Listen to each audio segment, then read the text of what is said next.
ಮಂಗಳೂರಲ್ಲಿ ಧಾರಾಕಾರ ಮಳೆ ಬರ್ತಾ ಇದ್ದು ನೆರೆ ಪರಿಸ್ಥಿತಿಯೇ ನಿರ್ಮಾಣವಾಗಿದೆ. ಬಿರುಗಾಳಿ ಸಹಿತ ಭಾರೀ ಮಳೆಯಿಂದ ಮನೆ ಮೇಲೆ ಗುಡ್ಡ ಕುಸಿದಿದೆ. ಒಂದು ಮನೆಯೊಳಗೆ 50 ವರ್ಷದ ಮಹಿಳೆ ಸಿಲುಕಿಕೊಂಡಿರುವ ಘಟನೆ ಕೂಡ ನಡೆದಿದೆ. ಮಂಗಳೂರಿನ ಕೆಪಿಟಿ ಧರೆಗುಡ್ಡೆ ಬಳಿ ಈ ಒಂದು ಘಟನೆ ನಡೆದಿದೆ. ಮನೆಯೊಳಗೆ ಸಿಲುಕಿರುವ ಮಹಿಳೆಯನ್ನ ರಕ್ಷಣೆ ಮಾಡುವಂತಹ ಪ್ರಯತ್ನ ಕೂಡ ಅಲ್ಲಿ ಆಗ್ತಾ ಇದೆ. ಮೋಹಿನಿ ಅನ್ನುವಂತಹ ಮಹಿಳೆಯ ರಕ್ಷಣೆಯನ್ನ ಕೂಡ ಮಾಡೋದಕ್ಕೆ ಈಗ ಕಾರ್ಯಾಚರಣೆ ನಡೀತಾ ಇದೆ. ಅಗ್ನಿಶಾಮಕ ದಳದಿಂದ ರಕ್ಷಣಾ ಕಾರ್ಯಾಚರಣೆ ಈಗಾಗಲೇ ಆರಂಭಗೊಂಡಿದೆ.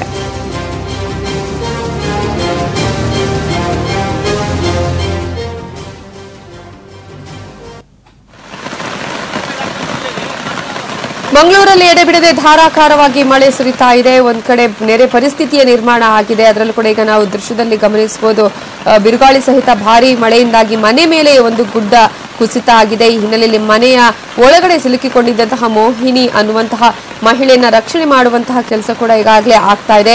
50 ವರ್ಷದ ಮಹಿಳೆ ಮೋಹಿನಿ ಅನ್ನುವರು ಈ ಒಂದು ಮಳೆಗೆ ಅಂದ್ರೆ ಮನೆ ಒಳಗಡೆ ಸಿಲುಕಿಕೊಂಡಿದ್ದಾರೆ. ಅದರ ಮೇಲೇನೆ ಗುಡ್ಡ ಕುಸಿತ ಆಗಿದೆ. ಈ ಹಿನ್ನೆಲೆಯಲ್ಲಿ ಮಂಗಳೂರಿನ ಕೆಪಿಟಿಯ ಧರೆಗುಡ್ಡೆ ಬಳಿ ಘಟನೆ ನಡೆದಿದ್ದು ಮನೆಯೊಳಗೆ ಸಿಲುಕಿರುವಂತಹ ಮಹಿಳೆಯನ್ನ ರಕ್ಷಣೆ ಮಾಡೋದಕ್ಕೆ ಈಗಾಗಲೇ ಎಲ್ಲಾ ಕಾರ್ಯಾಚರಣೆ ಕೂಡ ಆರಂಭ ಆಗಿದೆ. ಅಗ್ನಿಶಾಮಕ ದಳದ ಸಿಬ್ಬಂದಿ ಬಂದು ಅಲ್ಲಿ ರಕ್ಷಣಾ ಕಾರ್ಯಾಚರಣೆಯನ್ನು ಕೂಡ ಆರಂಭ ಮಾಡಿರೋದನ್ನು ಕೂಡ ನಾವು ಗಮನಿಸಬಹುದು. ಆದರೆ ಈಗಾಗಲೇ ಸಾಕಷ್ಟು ನಿನ್ನೆ ರಾತ್ರಿಯಿಂದಲೂ ಕೂಡ ಧಾರಾಕಾರ ಮಳೆ ಸುರಿತಾ ಇದೆ. ಎಲ್ಲಾ ಕಡೆ ರಸ್ತೆಗಳೆಲ್ಲ ಕೂಡ ಕೆರೆಗಳಾಗಿ ಮಾರ್ಪಾಟಾಗಿದೆ. ನೆರೆಯ ಪರಿಸ್ಥಿತಿಯ ನಿರ್ಮಾಣ ಆಗಿದೆ.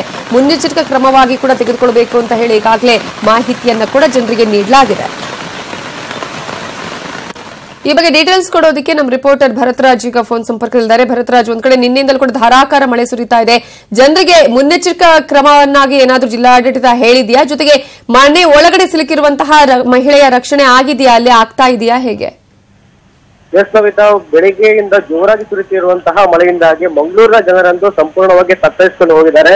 ಮಂಗಳೂರಿನ ಇದು ಪಂಪಲ್ ಆಗಿರ್ಬೋದು, ಸೊಕ್ಕೋಟ ಆಗಿರ್ಬೋದು, ನಂತೂರು ಅಥವಾ ಕೊಟ್ಟಾರ ಚೌಕಿ ಅಂದ್ರೆ ಮುಂತಾದ ಪ್ರದೇಶಗಳಲ್ಲಿ ಈಗಾಗಲೇ ರಸ್ತೆಗಳಲ್ಲಿ ತುಂಬಾ ನೀರು ತುಂಬಿದ್ದು ವಾಹನಗಳು ಇಲ್ಲಿ ಸಾಗಲು ಯಾವುದೇ ಸಾಧ್ಯವೇ ಆಗ್ತಾ ಇಲ್ಲದಂತ ಪರಿಸ್ಥಿತಿ ನಿರ್ಮಾಣವಾಗಿರುವಂತದ್ದು. ಜನರು ಈಗ ರಸ್ತೆಗಳಲ್ಲಿ ಸಾಗಲು ಅಸಾಧ್ಯವಾಗಿದ್ದು ಹತ್ತಿರದ ಅಂಗಡಿ ಹಾಗೂ ಹೋಟೆಲ್ಗಳನ್ನು ಆಶ್ರಯ ಪಡೆದುಕೊಂಡಿದ್ದಾರೆ ಅಂತ ಪರಿಸ್ಥಿತಿ ನಿರ್ಮಾಣವಾಗಿರುವಂತದ್ದು. ಇನ್ನು ಯಾವುದೇ ವಾಹನಗಳು ಕೂಡ ಅಲ್ಲಿ ಸಾಗಲು ಯಾವುದೇ ಸಾಧ್ಯವಾಗ್ತಾ ಇಲ್ಲ ಅಂತ ಹೇಳ್ಬಹುದು. ಇನ್ನು ಮಂಗಳೂರಿನ ಧರೆಗುಡ್ಡೆಯಲ್ಲಿ ಪಕ್ಕದ ಮನೆಯ ಪಕ್ಕದಲ್ಲಿ ಇದೊಂದು ಗುಡ್ಡ ಕುಸಿತವಾಗಿ ಮೋಹಿನಿ ಎಂಬುವರು ಈಗ ಮನೆಯೊಳಗೆ ಸಿಲುಕೊಂಡಿದ್ದಾರೆ. ಈಗ ಅವರನ್ನು ರಕ್ಷಣೆ ಮಾಡಲಿಕ್ಕೆ ಫೈರ್ ಸರ್ವಿಸ್ ಅವರು ಸಾಕಷ್ಟು ಒಂದು ಪ್ರಯತ್ನ ಮುಂದುವರಿಸಿಕೊಂಡಿದ್ದಾರೆ. ಈ ರಕ್ಷಣಾ ಕಾರ್ಯ ಇನ್ನು ಸಂಜೆವರೆಗೆ ಮುಂದುವರಿಬಹುದಾದ ಸಾಧ್ಯತೆಗಳು ಹೆಚ್ಚಾಗಿವೆ. ಇನ್ನು ಮಂಗಳೂರಿನಲ್ಲಿ ಇವತ್ತು ಮತ್ತೆ ನಾಳೆಗೆ ರಜೆಯನ್ನು ಕೂಡ ಜಿಲ್ಲಾಧಿಕಾರಿಗಳು ಘೋಷಣೆ ಮಾಡಿದ್ದಾರೆ. ಅಲ್ಲದೆ ಈಗ ಒಂದು 10 ಜನರ ತಂಡ ಕೂಡ ಒಂದು ಜಿಲ್ಲಾಧಿಕಾರಿಗಳು